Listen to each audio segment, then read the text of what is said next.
Alright guys, it is 4:05. I get out of school at 3 and I gave myself an hour to do the thing that I'm about to show you. I could have kept going, but I wanted to limit myself to an hour so that I could go home and so we are starting Lord of the Flies tomorrow, and that picture from yesterday where I was cutting down my banana trees, here's what I did with it. This transformation cost me about $1. The streamers were $1. The ambient sound is free. I borrowed those from a student council friend. The banana leaves were free. Now these things you see on the desk, these are salad bowls filled with Play-Doh, and those did cost me more than $1 with the supplies, but I'm going to do something really cool with those. I want to give you more information about this basically after I see how it goes, because I've never done this method before. But this is going to be the island, the microcosm that students are going to build. So we'll see. I'll let you know. Alright, one last tour. I have my island ambient sound playing. I have some stuff from student council on our fireplace. I have my palm trees up. And I have the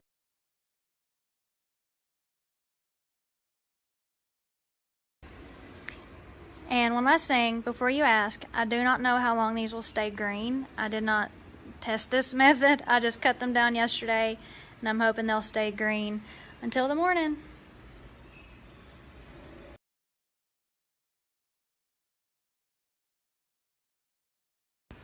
Hello everyone, I am ready to report back on how today went with the Lord of the Flies room transformation and the microcosm bowls with Play-Doh.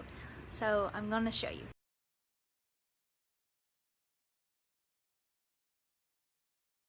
So that picture showed you that the leaves made it overnight just fine, but by the end of the day, after 3 classes had come through and had their hands on them and working around the leaves, they started to dry out and get bruised by the end of the day. So sadly the leaves are in the trash now. A few of the students wanted to take them home. I'm like, okay. They were really surprised that they were real and they found them interesting.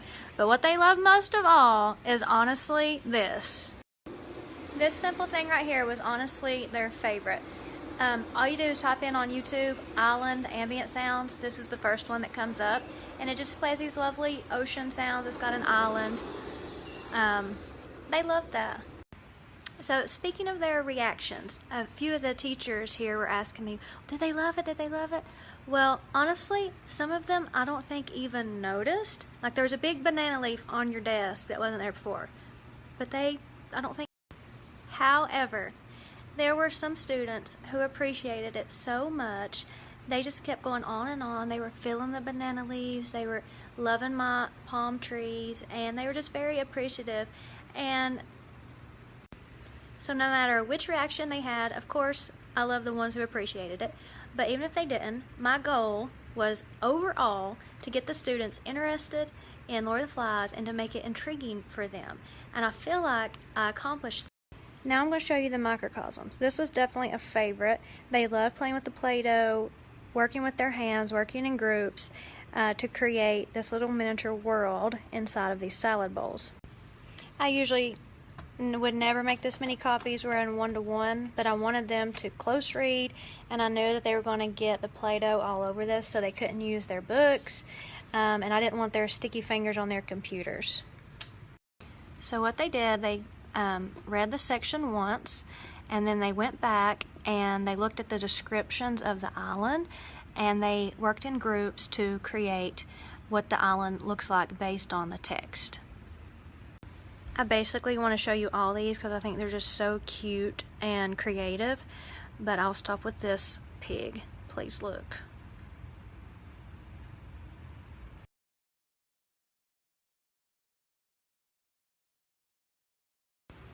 So they had a lot of fun doing that today. Now, did we get into any deep learning with that so far?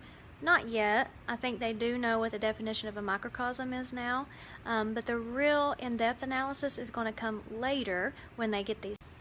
Also, if you're wondering why I'm still here doing these stories, and just jabbering away when it's almost 5 o'clock.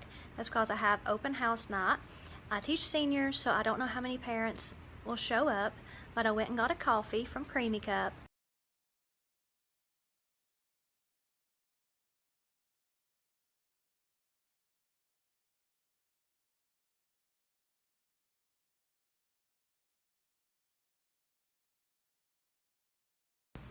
One reason I wanted to spice up Chapter 1 of Lord of the Flies is that I find it can be very daunting to get through.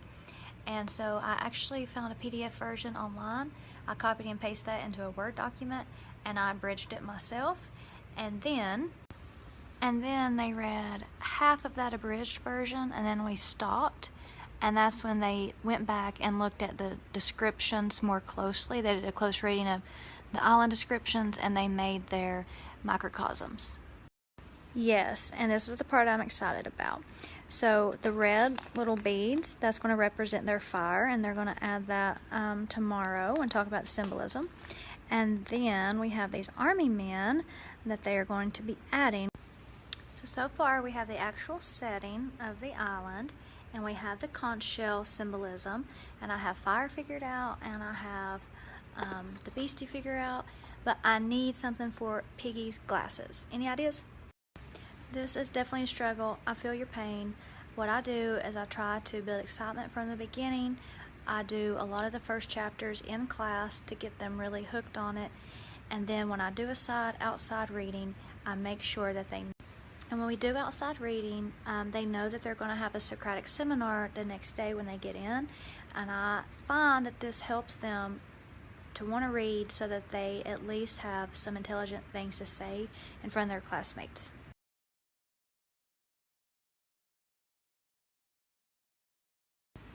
Hello, I just have one thing to show you today, and it might be a game changer or you might find it very poor practice and hate me forever.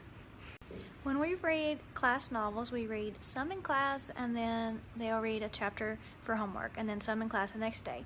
But when we're reading in class, I try to mix up those methods as well, and one of the ways I do that is to play audiobooks. I have a subscription to Audible and I use it mostly for my own books, but I did buy Lord of the Flies to play in class, and this is the part that I want to show you. So you can actually slow it down to 0.75. 1 is normal, and then I just have it slightly above normal because William Golding reads this book so slowly. So I'm going to play it at just normal speed right now. The pleasures of morning, the bright sun, the whelming sea and sweet air, as a time when play was good and life so full that hope was not necessary. And now let's hear it at 1.25. The stark colours of the morning were smoothed in pearl and opalescence, and the heat, as though the impending sun's height gave it momentum, became a blow that they ducked, running to the... So if you have a slow narrator, that is a tip you can use if you use Audible. I don't know about any other, like YouTube. Can you do that on YouTube? I don't know. But for this book, Lord of the Flies, with William Golding reading it, it works. And of course, when I am teaching and I'm playing the audiobook out loud, we still stop and discuss, and I have not had a single student even notice that it was playing at 1.25 speed. Ashley over at Building Booklet gave a tip about speeding up the narration of an Audible book if the narrator is really slow. So on YouTube it is possible, and I actually do the opposite for my ESL students. You go to Settings and then Speed.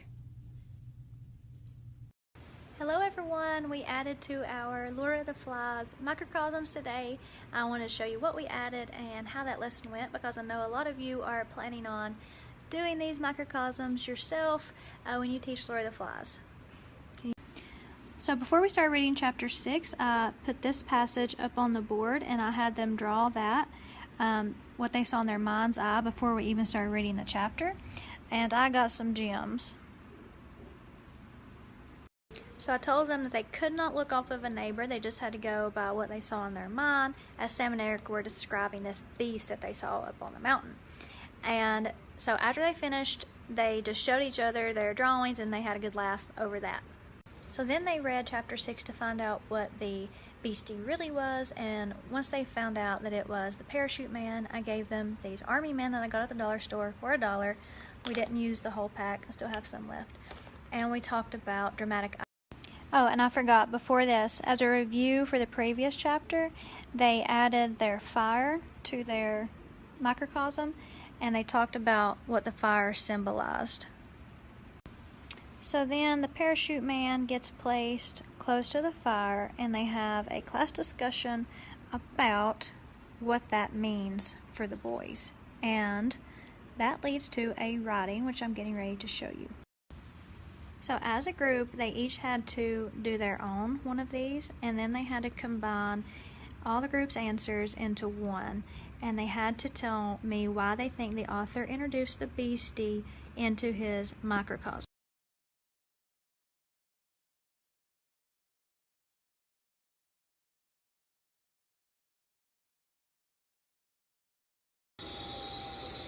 We are reading our creepiest chapter today in Lord of the Flies, A Gift for the Darkness, and here's the scene I set up in about 30 seconds. Forest ambience and my little star projector I've got.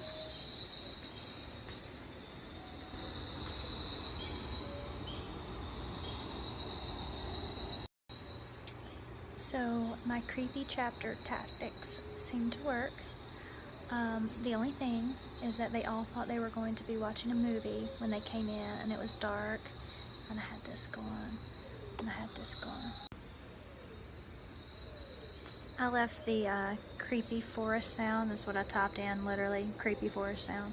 I left that going while we were reading. We read it out loud, I turned it down, and then when they were silent reading, we had it.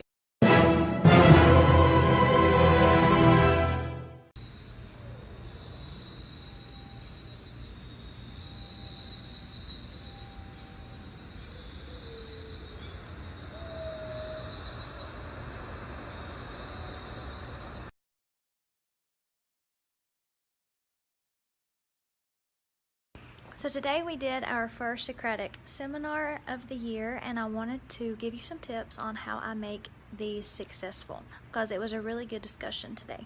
Alright, my first tip is to pick a chapter that is very intriguing and that is short. I chose chapter 9, A View of Death, and it's only 8 pages long, and this was their at-home reading homework.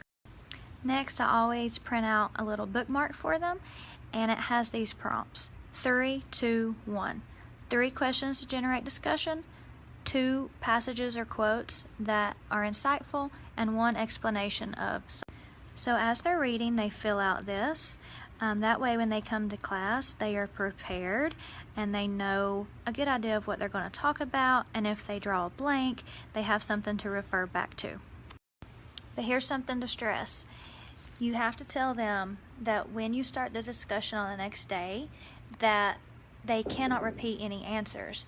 So it is to their best interest not to give any answers to their friends. So all my desks are moved, but when we were getting ready to do our Socratic seminar, I had everybody sitting there. I was sitting there at the front, and then all these chairs were around in a circle, and we were basically almost.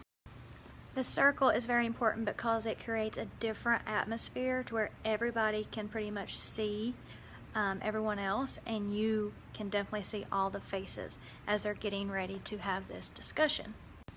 So I tell them, today we only had 30 minutes, and I said, all right, for your credit for the participation, you have to either ask a question that generates discussion, or you have to be part of the discussion. And I definitely do not let bad questions slide. When someone asks a bad question, for example, someone asked, what happened to Simon's body? That was their question. And I always make them reword it into a question that will generate discussion. For example, I prompted this person to say, what is the significance of Simon's body now being out in the ocean? And then, I wish I could video this, but I can't, I don't have permission, but they just start discussing, and I have some amazing conversations And I do have to remind them, a lot of them will want to keep adding to the conversation before others. So I just keep this roster, and you see these check marks? When they have made an intelligent addition to the conversation, they get a check, or if they have asked a question that generates discussion, they get a check. And if they So that is always how I do my first Socratic seminar of the year, exactly that way, because I have to model the questions. They're not going to be able to do the good questions without you stopping and modeling.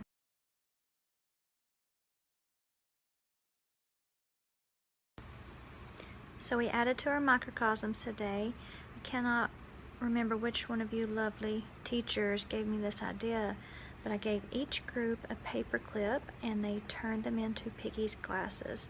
And there it is with the So I gave each group 2 sticky notes. Pink goes with the pink conch shell, and this yellow went with the glasses, and they had to write the importance of both.